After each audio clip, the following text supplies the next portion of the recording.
Assalamualaikum warahmatullahi wabarakatuh. Perkenalkan, nama saya Nifa Fatimah Sururah, NIM 1908 1020 1191.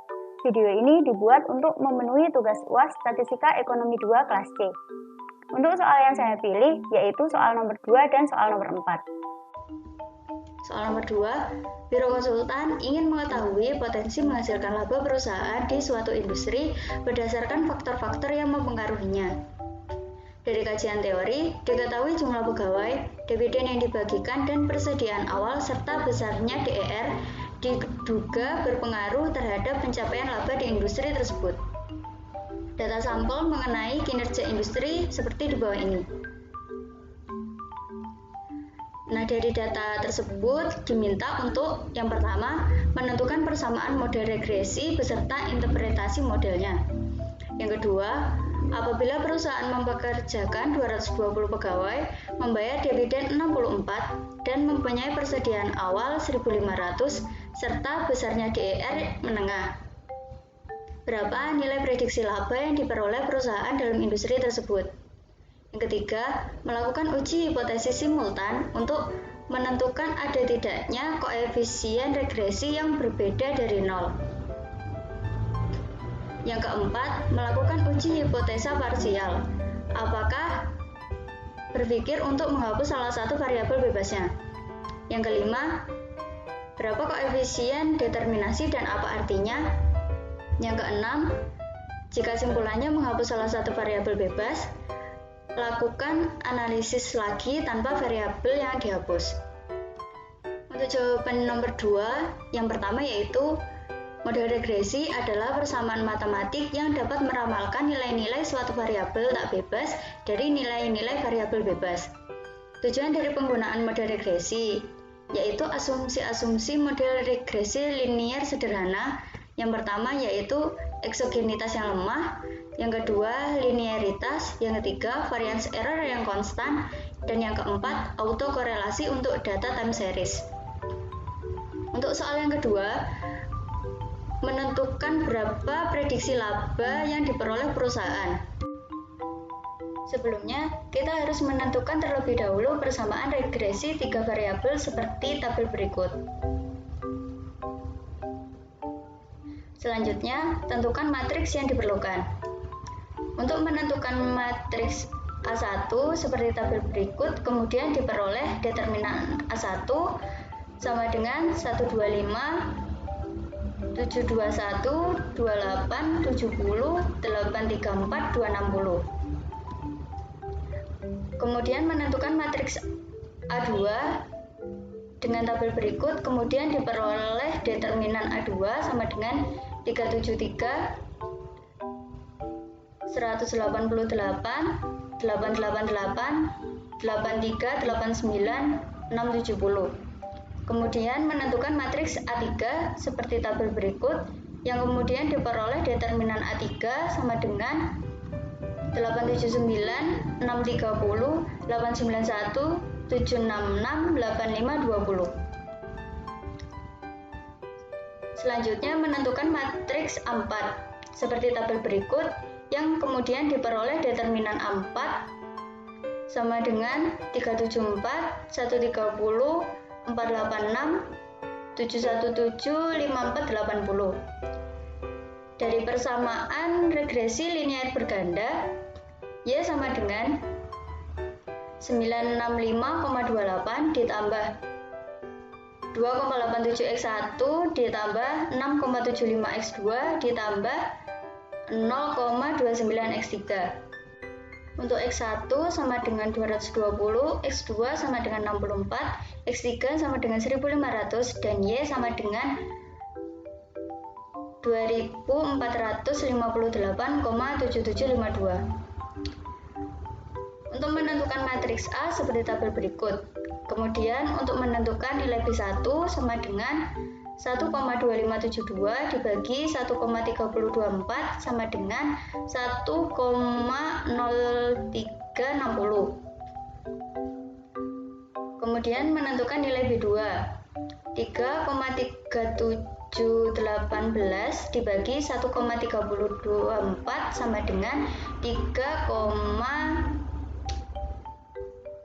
2,4900.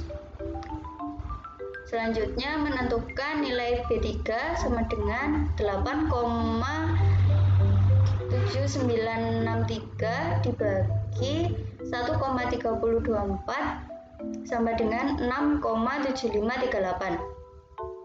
Selanjutnya tentukan nilai B4 sama dengan 3,7413 dibagi 1,3024 sama dengan 2,8726.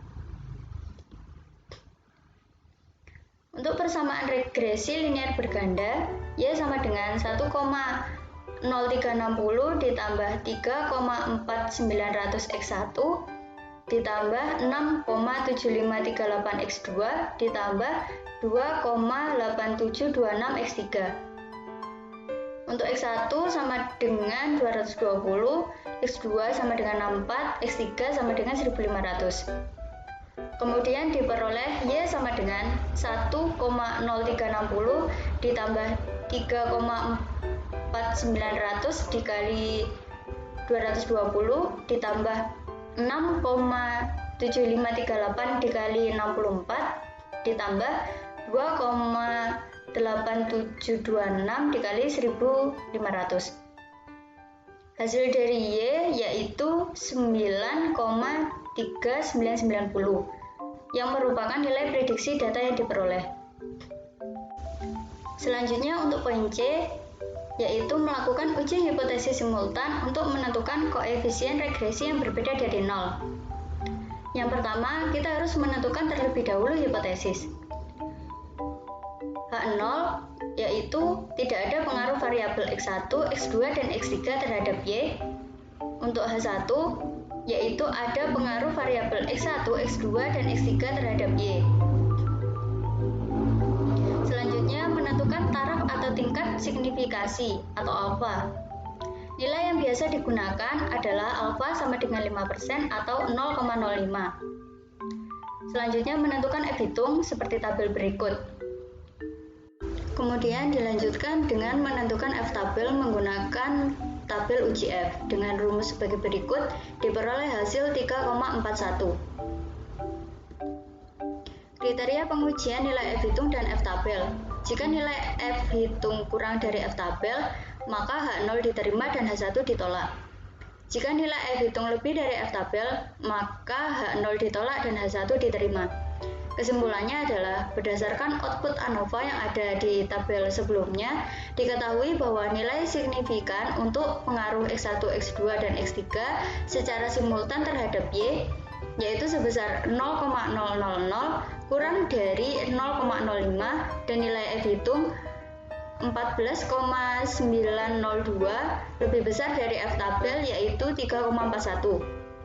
Sehingga dapat disimpulkan bahwa H0 ditolak dan H1 diterima atau ada pengaruh tabel X1, X2, X3 secara simultan terhadap Y. Selanjutnya yaitu untuk soal poin D, lakukan uji hipotesa parsialnya dengan tabel berikut. Kemudian, melakukan pengujian hipotesis pertama, diketahui nilai signifikan untuk pengaruh X1 terhadap Y adalah sebesar 0,095 lebih besar dari 0,05 dan T hitung 1,810 kurang dari T tabel 2,179 sehingga dapat disimpulkan bahwa H1 ditolak yang berarti tidak terdapat pengaruh X1 terhadap Y. Pengujian hipotesis kedua, diketahui nilai signifikan untuk pengaruh X2 terhadap Y adalah sebesar 0,5297 lebih besar dari 0,05 dan nilai T hitung 0,657 kurang dari T tabel 2,179 sehingga dapat disimpulkan bahwa H2 ditolak yang berarti tidak terdapat pengaruh X2 terhadap Y. Pengujian hipotesis ketiga, diketahui nilai signifikan untuk pengaruh X3 terhadap Y adalah sebesar 0,024 kurang dari 0,05 dan nilai T hitung 2,589 lebih besar dari T tabel 2,179 sehingga dapat disimpulkan bahwa H3 diterima yang berarti terdapat pengaruh X3 terhadap Y. Selanjutnya soal poin E. menentukan koefisien determinasi.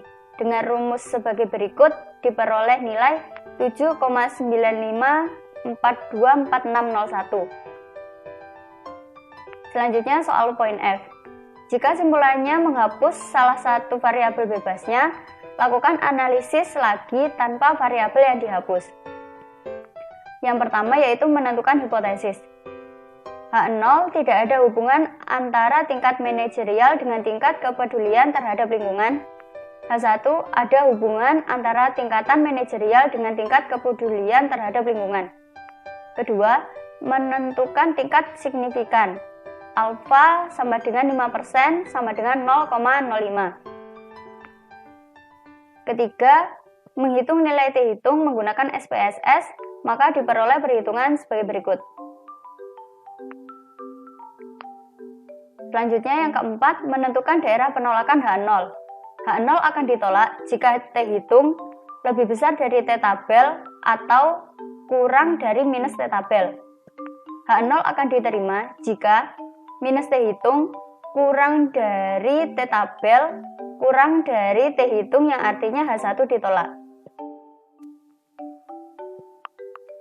Yang keenam, kriteria pengujian nilai T hitung dan T tabel. Bila T hitung kurang dari T tabel, maka H0 diterima dan H1 ditolak. Bila T hitung lebih dari T tabel, maka H0 ditolak dan H1 diterima. Ketujuh, kesimpulan. Pengujian hipotesis pertama.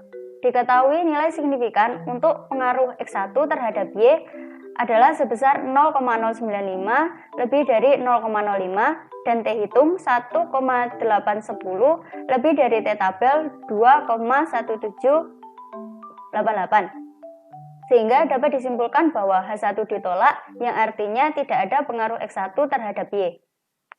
Pengujian hipotesis kedua. Diketahui nilai signifikan untuk pengaruh X2 terhadap Y adalah sebesar 0,524 lebih dari 0,05 dan T hitung 0,657 kurang dari T tabel 2,1788. Sehingga dapat disimpulkan bahwa H2 ditolak yang artinya tidak ada pengaruh X2 terhadap Y. Pengujian hipotesis ketiga. Diketahui nilai signifikan untuk pengaruh X3 terhadap Y adalah sebesar 0,024 kurang dari 0,05 dan T hitung 2,586 lebih dari T tabel 2,1788. Sehingga dapat disimpulkan bahwa H3 diterima yang artinya ada pengaruh X3 terhadap Y. Soal nomor 4. 200 orang terpilih secara acak dari berbagai tingkatan manajerial untuk diwawancarai mengenai kepedulian terhadap lingkungan.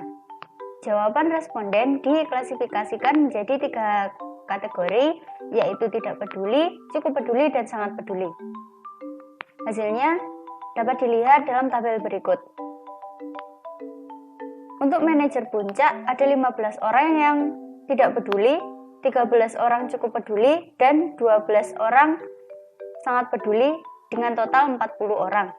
Manajer menengah, tidak peduli 20 orang, cukup peduli 19 orang, sangat peduli 21 orang, dengan total 60 orang. Supervisor, tidak peduli 7 orang, cukup peduli 7 orang, dan sangat peduli 6 orang, dengan total 20 orang. Kelompok pimpinan, tidak peduli 28 orang, cukup peduli 21 orang, sangat peduli 31 orang dengan total 80 orang. Kemudian untuk jumlah total orang yang tidak peduli yaitu 70 orang, cukup peduli 60 orang, sangat peduli 70 orang dan total keseluruhan yaitu 200 orang.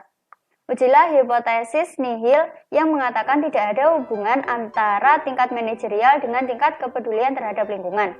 Gunakan level of significance 0,01. Yang pertama, yaitu menentukan hipotesis. H0 tidak ada hubungan antara tingkatan manajerial dengan tingkat kepedulian terhadap lingkungan. H1 ada hubungan antara tingkatan manajerial dengan tingkat kepedulian terhadap lingkungan. Yang kedua, alfa sama dengan 0,01. Kemudian diperoleh derajat bebas 6 dan X kuadrat tabel yaitu 16,812. Untuk kriteria pengujian, H0 diterima apabila X2 hitung kurang dari X2 tabel dan H0 ditolak apabila X2 hitung lebih besar dari sama dengan X2 tabel. Selanjutnya perhitungan X2 hitung. Untuk observasi dan expected dapat dilihat dalam tabel tersebut. Perhitungannya X kuadrat sama dengan sigma F0 min FE kuadrat per FE, kemudian diperoleh hasil 1,550. Kesimpulannya yaitu, karena nilai X2 hitung sama dengan 1,550 kurang dari X kuadrat tabel, yaitu 16,812, maka hipotesis 0 tidak ditolak atau diterima dan hipotesis alternatifnya ditolak. Artinya dengan tingkatan alfa 0,01 tidak ada hubungan antara tingkatan manajerial dengan tingkat kepedulian terhadap lingkungan. Sekian yang dapat saya sampaikan. Mohon maaf apabila ada kesalahan. Terima kasih. Wassalamualaikum warahmatullahi wabarakatuh.